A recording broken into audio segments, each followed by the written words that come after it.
And we're off. Live and direct on a Sunday night come Monday morning. One day and a bit after the tragic defeat, and I suspect possibly the swan song of one Ole Gunnar Solskjaer.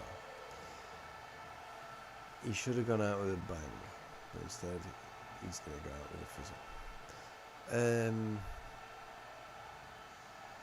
Part of the reason is, as we can see right here, because he had the great idea of playing 5 at the back, because he claims it to be a 3, but with Shaw and Wan-Bissaka that is actually a 5. Fred and McTominay in the middle, so 7 defensive players, Fernandes, Ronaldo and Greenwood, so neither Rashford or Sancho can start because there's too many bloody defenders. And they still managed to balls it up anyway. I do pity Bailly because he played a fantastic game midweek against Atalanta and deserved to start. But he was one of 3 who either did or almost did score an own goal. So he doesn't deserve to be singled out for special criticism. I think the problem is that Ollie had played 4-2-3-1 so much that everybody got used to it and they knew exactly what to do, and so he changed. But then 5-3-2 loses Rashford as probably second only to Ronaldo for being a game-changing player, and Pep can adjust his system very easily to whichever one Ollie chooses. So maybe he should have actually had the balls to stick with the 4-2-3-1 on this occasion. But we'll look at the app and see, because own goal and then Bernardo Silva. And we've just looked at the lineups. So predictions. I was in chronically optimistic mode and predicted a 2-1 victory. And I think if there had been, then the Ollie haters or Ollie outers would have to sit down once and for all. But unfortunately, they're back with a vengeance. So, how did I predict the lineups? 50 points, 10 out of 11. Correct. Well, let's take a look. Oops. The Gea, Wan-Bissaka, Lindelof, Maguire. You see, I did actually predict a 4-2-3-1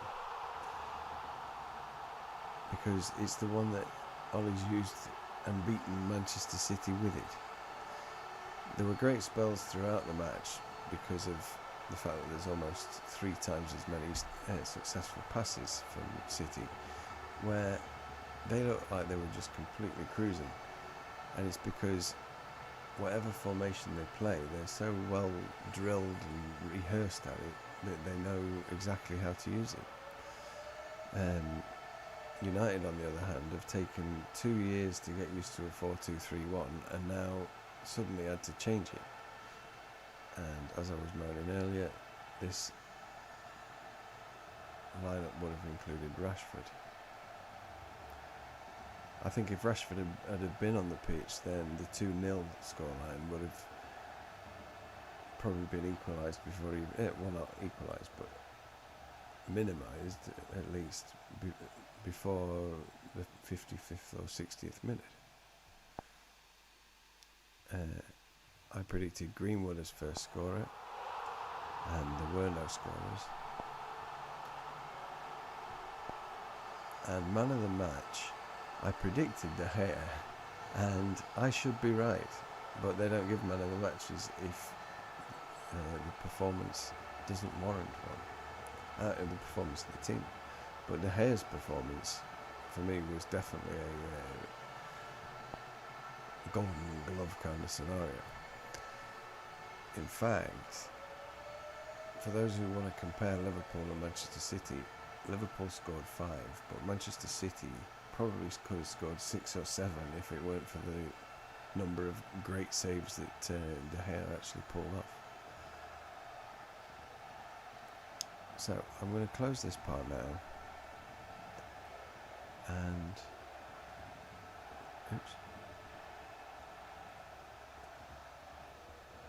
jump straight into the gameplay.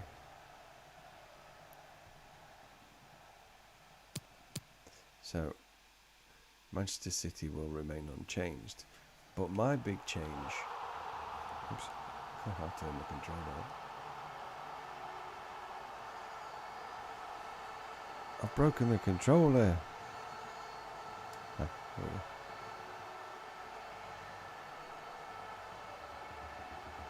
Awkward grin for technology. I might as well talk in the meantime. Oh yeah, everything's up and running. So, for my formation, I'm still going to keep the idea of a 3 at the back. Oh no. It was my idea to do a 3 at the back, but now I'm flip-flopping. And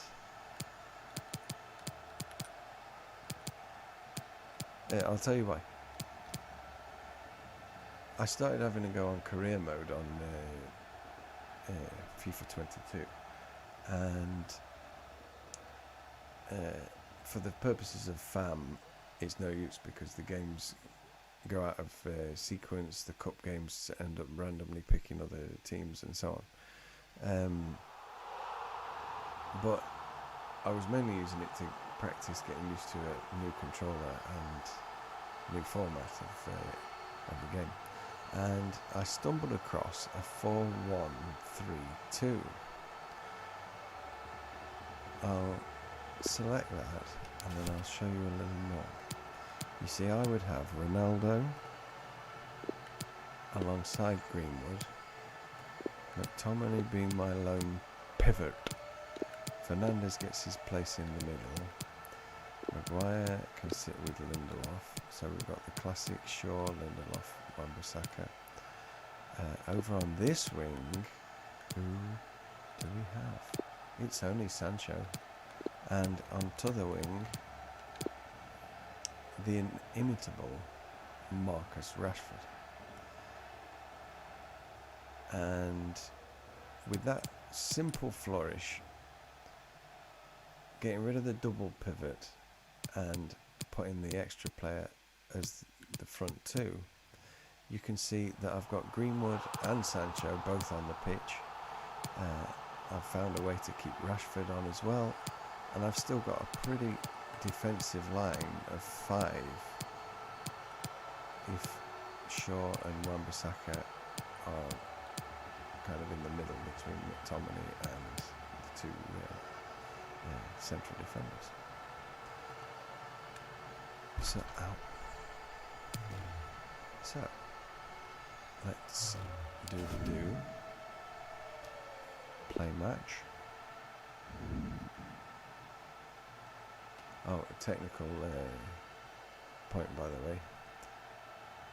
I've moved the room that I'm recording in, and so I've not really had time to sort out the lighting. It is a City divided. Red versus blue, United versus City. I thought I had that all switched off.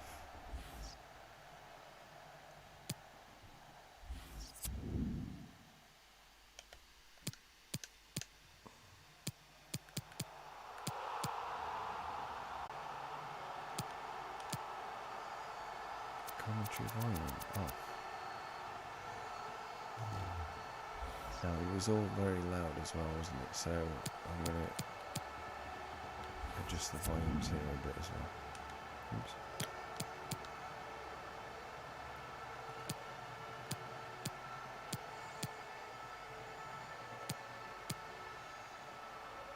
I always wanted to change.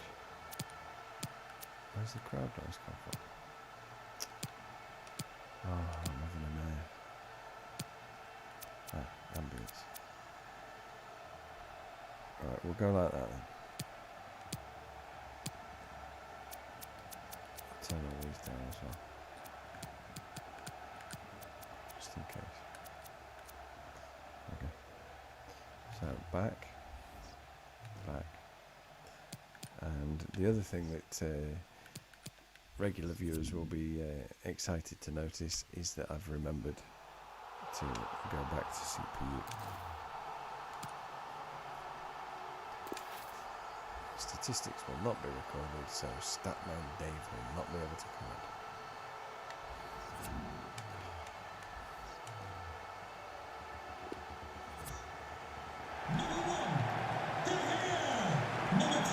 Skip the blah-blahs.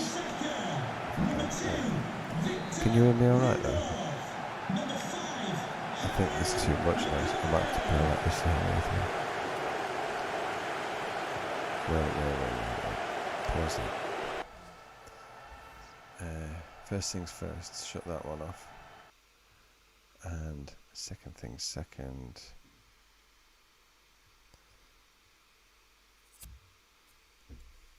Let's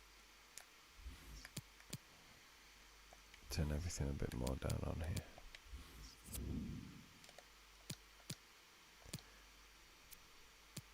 I don't think they do anything.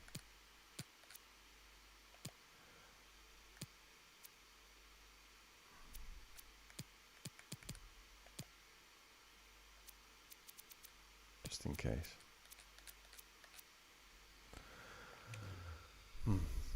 Okay, so we're back. And I'm off to a predictably strong start. Right on his ass.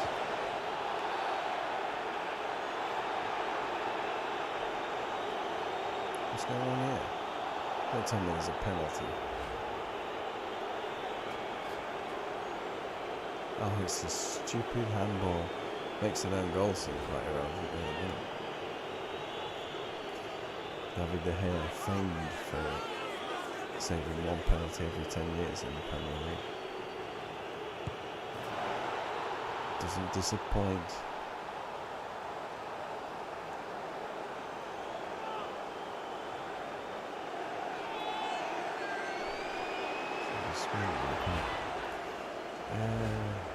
Let's skip the highlights and get straight back onto the revenge. Number 17, Kevin De Bruyne. Alright, well, they're doing the tiki-taka.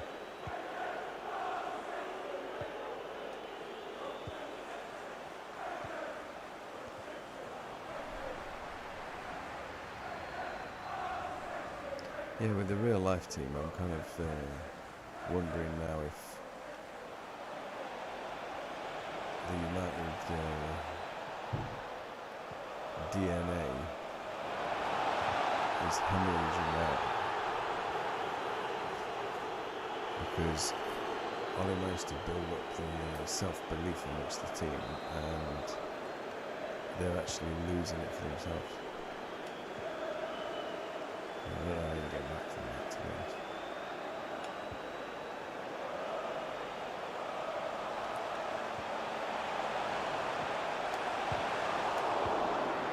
Yes. Jadon Sancho with the equaliser. Proves me right.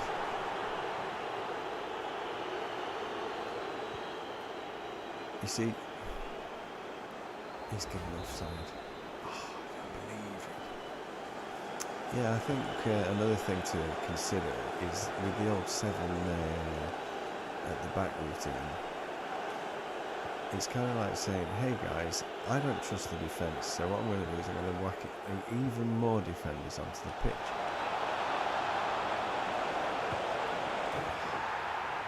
They've tidied me up just the same.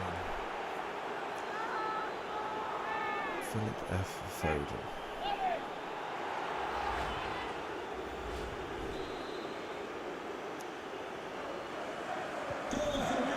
Yeah, so what I'm saying, that putting more defenders on might plug the hole, or it might just dent the confidence all the more. And if the problem isn't anything physical, because it's all of the defenders that have been infected, then it's psychological. Bailly came out in midweek and played a stonking game because he'd been out.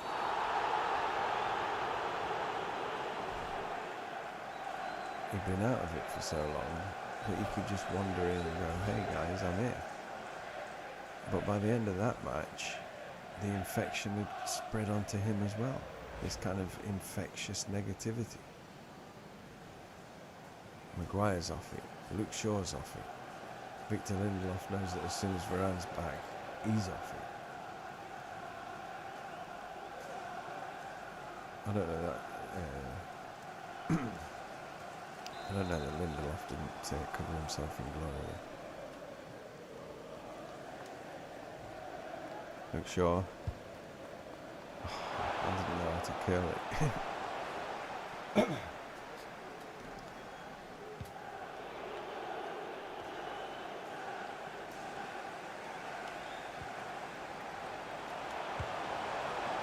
Oh, Bruno forced the save.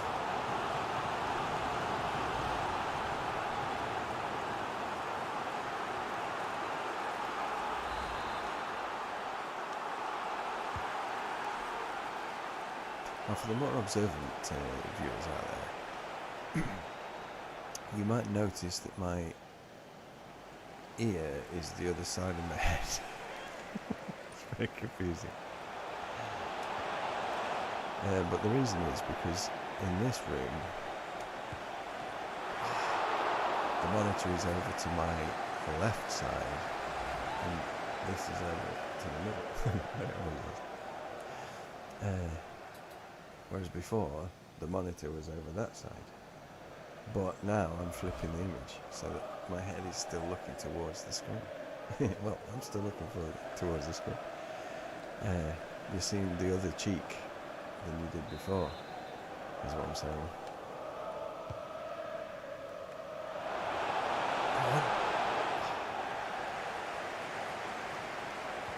Oh, come on. If only that first goal hadn't have been disallowed, I think it'd be another chance there.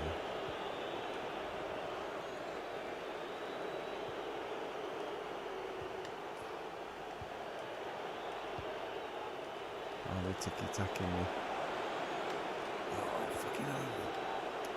Go for his knees. Fucking hell, I went for my own man. No, you're off. Here it comes, I can smell it in the water. Rashford's got the bit between his teeth. Oh, he was looking for a fucking penalty.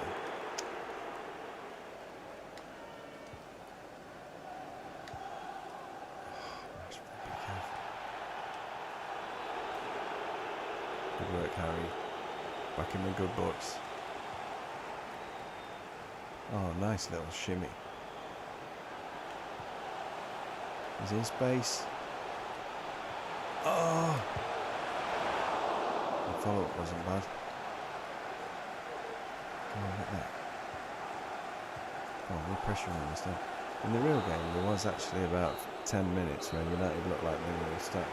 Sorry, I didn't mean to cast any naughty finger. Yeah, there was about 10 minutes into the second half where United actually looked like they finally got the bit between their teeth. But that soon fizzled out again. I think that a goal then would have at least made a draw an option. I keep wondering how we're going until I get space. Oh!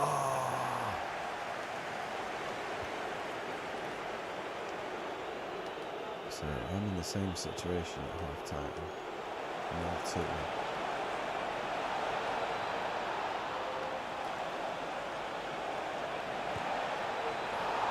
Just shimmying around, waiting. Perhaps a man on a mission.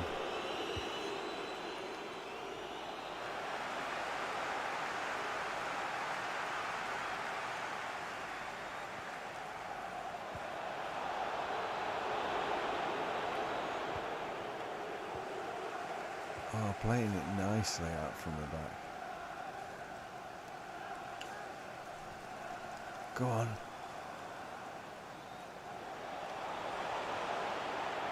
Here we go. Oh, I should have passed.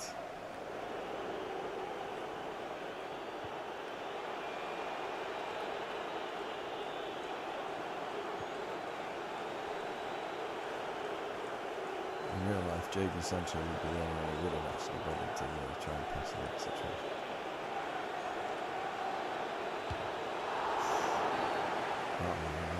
Handball, as you expect. Who's protecting his nads? Rule number 27.3. Nad protection. Substitution for Manchester City. Coming off the pitch, number 47, FAM014. To be replaced by I haven't really got anyone number else left 7, to bring Raheem on as a Sterling. substitute. Oh. Live to fight another day. Come on, lads. Hey! Hey, this could change things. Right, it was Sterling. I was thinking it was Gabriel Jesus. Or Dion yellow. Both of the strikers are on a yellow now. Hey, wait a minute. Did Sterling play? Oh no, the computer probably brought him in as a substitute.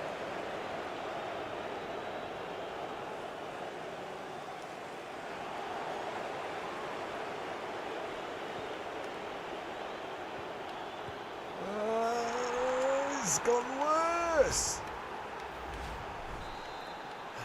Goal for Manchester City, number 20, Bernardo Silva. I never even got a fix at the wheel. So.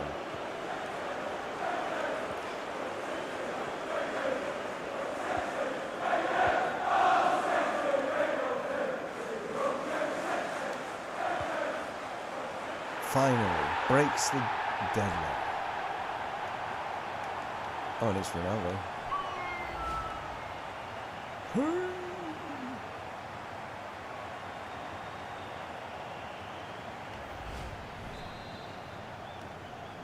Goal for Manchester United.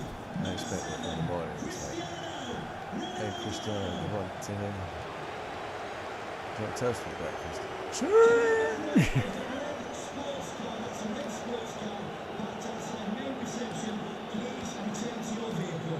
Something bit of a miracle. Come on, boys. A United classic. It's Luke Shaw to start it.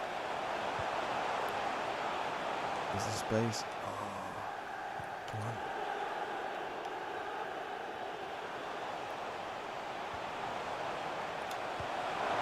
Oh, and he nearly got a brace. Substitution for Manchester City. Coming off the pitch, number 9, Gabriel Jesus. Coming onto the pitch, number 26, Riyad Mahrez. Come on, keep it alive. Scott McTop. That was going to risk it anyway. He plays historic moment.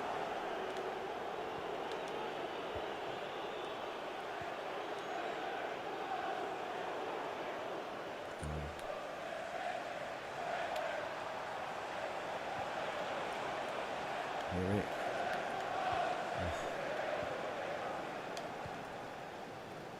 There's a man on a run, come on. Plays the through ball. Oh, crunch. Have I got anyone worth substituting? No real match changes, are there?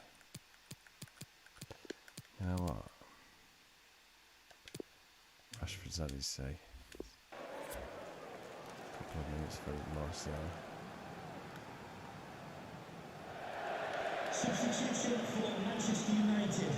Coming off the pitch, number 10, Marcus Rashford. To be replaced by number 9, Anthony Martial.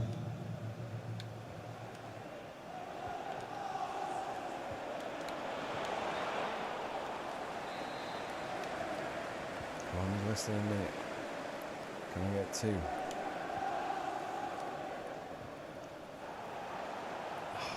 wasted it for me.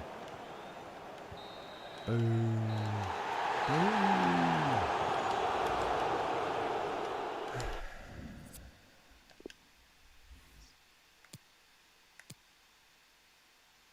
Well, Ronaldo kicked out of it. Good score, anyway.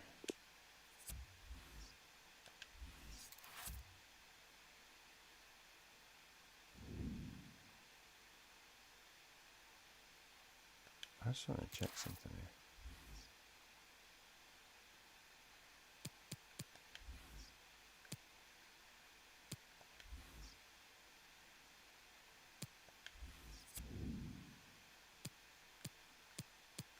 Nope, but sure enough, I had it on professional class. The shame, the shame. So again, as a replica of the Liverpool game, I can say that there are just some matches that neither IRL managers nor FAMS managers. Wait a minute, FIFA Armchair managers. FAMS can't win either. It's time to start being realistic, Manchester United fans.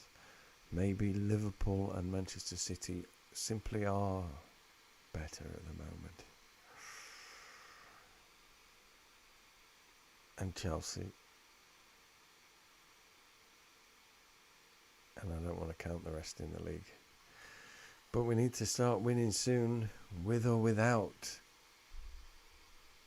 Zinedine Zidane.